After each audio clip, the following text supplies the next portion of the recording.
நாம அனுபவிக்கிற இந்த அத்தனை பொருட்களும் ஒட்டுமொத்த சமுதாயத்தின் அறிவும் உழைப்பும் தான், வேற ஒண்ணும் இல்லை. நீங்க எந்த பொருளை பார்த்தாலும் சமுதாயம் கண்ணு முன்ன வந்துச்சுன்னு வச்சுங்க, நீங்க தான் டாப்.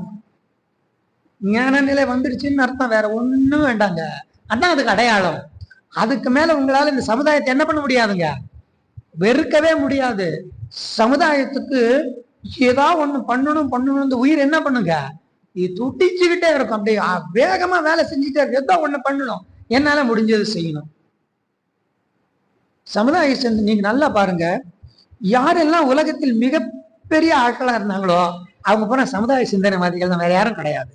மக்களுக்கு நல்லதை பண்ணணும், மக்களை இந்த துன்பத்திலிருந்து வெளியே கொண்டு வரணும், இப்படி சிந்திச்சவங்க தான் மகான்கள், மகானுபாவர்கள், மகாத்மாக்கள். உலகத்துல எல்லா நாட்டிலையும் இருக்காங்க இந்த மாதிரி. உலகத்தின் அனைத்து நாட்டிலையும் ஒரு 2 பேர் 3 பேர்